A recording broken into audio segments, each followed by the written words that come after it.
The night I saw her for the first time, I didn't know what I was looking at. I only knew something was wrong with the way she moved. It was just after midnight, and I was sitting on my porch, smoking the last of a cheap cigarette, watching the fog slide over the street like spilled milk.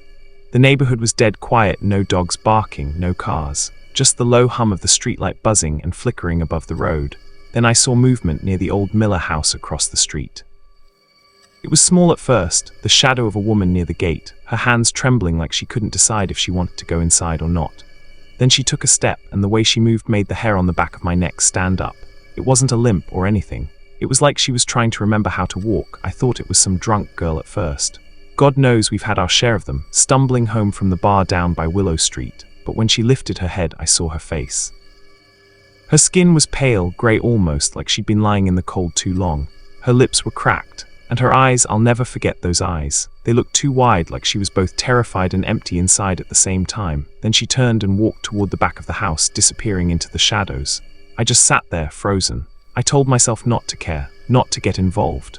But curiosity eats at you when you live alone and don't have much else going on. That was the night I noticed the lights had come back on in the Miller place. No one had lived there for almost a year, not since Caleb's girlfriend died. Caleb was the kind of neighbor you barely noticed until something big happened, kept to himself. Quiet, polite, always waved when you passed by, but never really talked much. I knew he used to teach biology at the college downtown. People said he'd quit after his girlfriend Anna passed away in that car accident. Some said he lost his mind after that, others said he just couldn't stand being around people anymore. After the funeral, he disappeared. The house sat dark for months. I'd sometimes see the mail pile up on his porch until someone, probably his brother, came by to collect it. Then nothing, just silence, until that night. The next morning I noticed the front door of his house slightly open. There was a faint light inside, a yellow lamp glow, like someone had forgotten to turn it off. I told myself it wasn't my business, but the memory of that grey-skinned woman wouldn't leave me alone. I decided to knock. It took him a while to answer. When he finally did, I almost didn't recognize him. Caleb looked thinner, paler. His hair was a mess, and there were deep shadows under his eyes like he hadn't slept in days. "Oh," he said quietly. "Hey, Mark," he remembered my name. That surprised me. "Hey, man," I said, trying to act casual. "Just saw your light on last night. Wasn't sure if you'd moved back in or something." Nodded slowly, hand gripping the edge of the door. "Yeah, just came back to sort things out. Been a while." I glanced past him into the house. It looked wrong, cluttered, dark, but with weird shapes covered in sheets. There was a smell too, something metallic, faintly sweet but not pleasant. I wanted to ask if he was okay, but I didn't. Instead, I said, "Well, good to have you back." Forced a smile. "Yeah, thanks." Then he closed the door. That should have been the end of it. But over the next few days, I started hearing things. It started small, soft footsteps at night, the creak of floorboards even though I knew he lived alone. Once, around 2 a.m., I heard something that sounded like whispering. At first, I thought it was my TV on low volume, but when I turned it off, the sound didn't stop. It was a woman's voice. Faint, raspy, it came from across the street. I remember sitting on my couch, frozen, staring through the window at his house.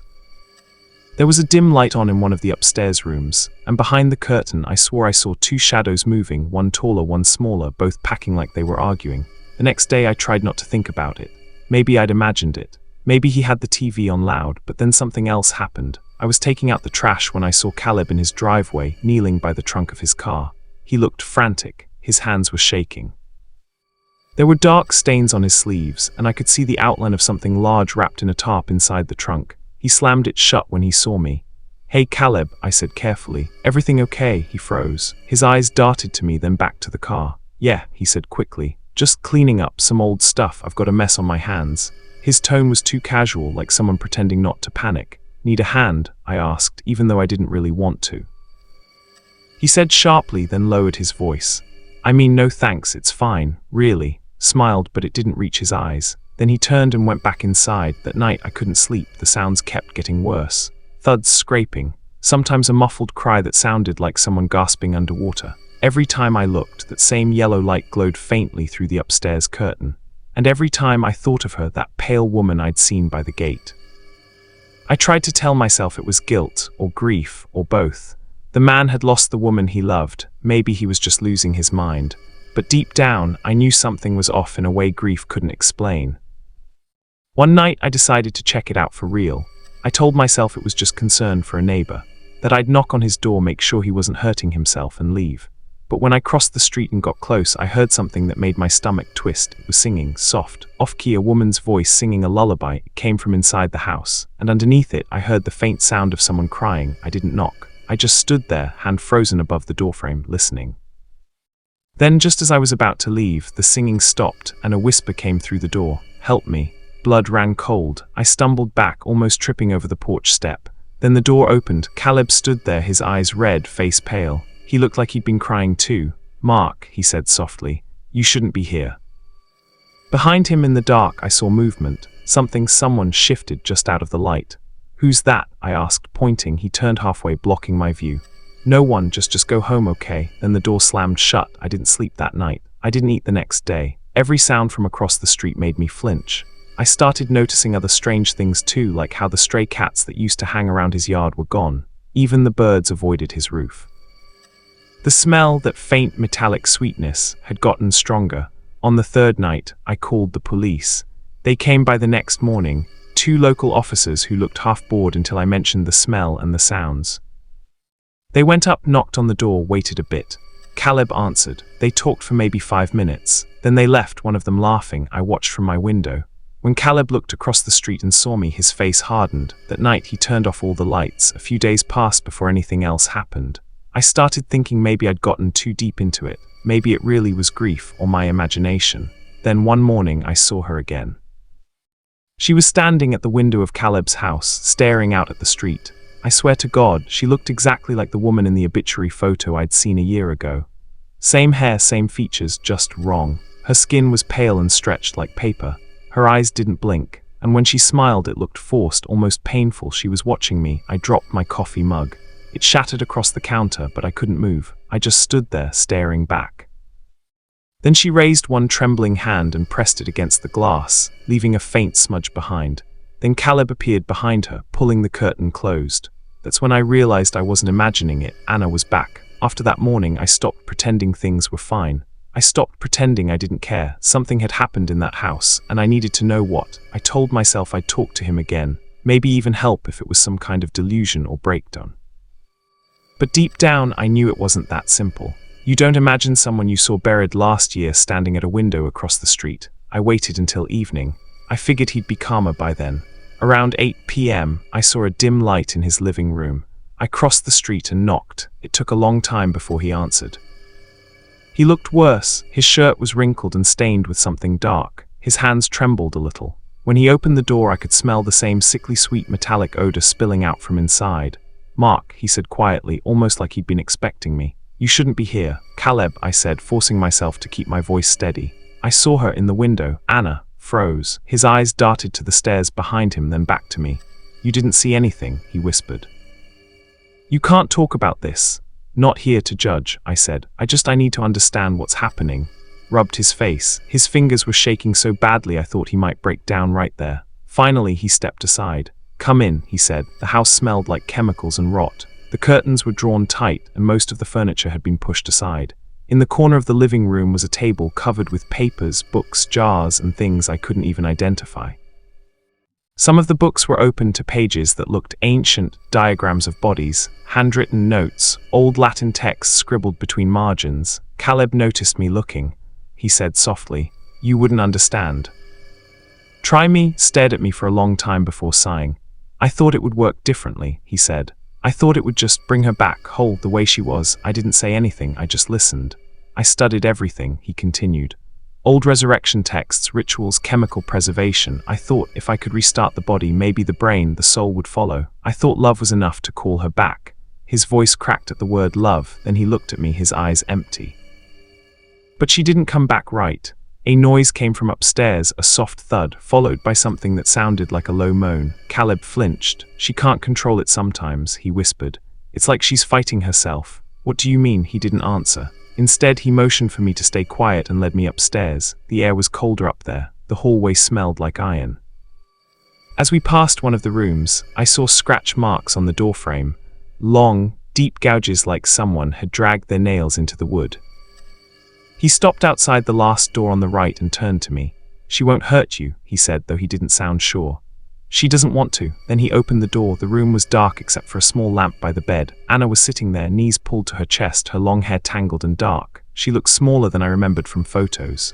Her skin was grayish, thin, almost translucent. Her lips were cracked and bleeding, but her eyes, they were alive, too alive.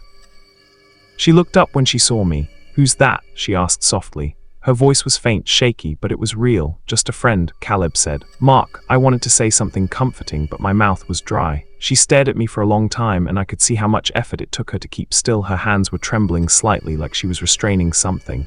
I finally said, "It's nice to see you." She smiled weakly, then turned to Caleb. "I told you someone would notice." He sat beside her and took her hand gently. "You're getting stronger every day," he said. "It's just the adjustment. The blood helps."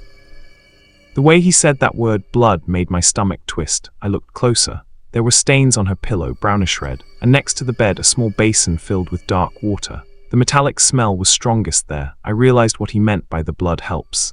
Wasn't just keeping her alive, he was feeding her. When we went back downstairs, I couldn't keep quiet anymore. "Jesus, Caleb," I said. "What the hell did you do?" He sank into a chair, burying his face in his hands.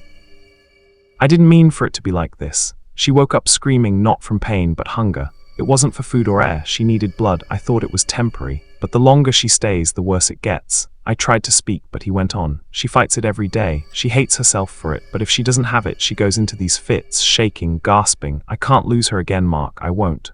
Looked up at me, tears streaking his face. I made her a promise. That night, I couldn't sleep again.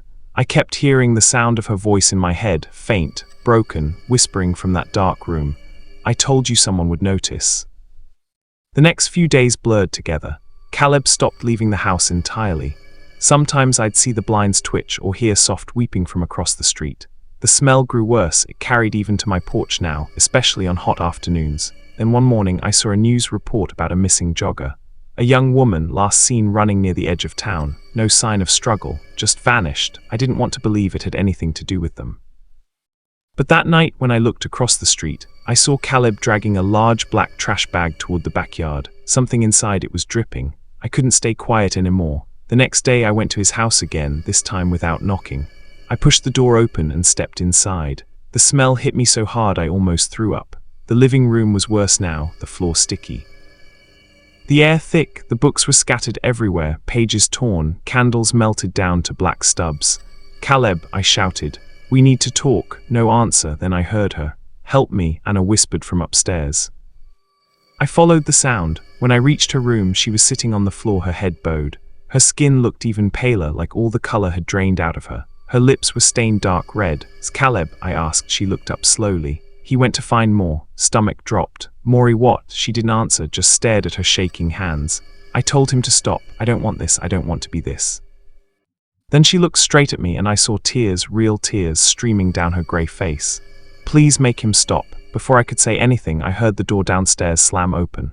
"Anna," Caleb called. "I got it, baby. I got what you need." His voice was trembling, but there was excitement in it too. He came up the stairs holding a small cooler. I could see red liquid seeping from the side. When he saw me, he froze. "What the hell are you doing here?" he snapped. "She doesn't want this, Caleb," I said. "You have to stop." Shook his head violently. "You don't understand. It's the only thing keeping her alive." "She's not alive, Caleb," I said quietly. "You know that." He went still. For a moment I thought he'd dropped the cooler.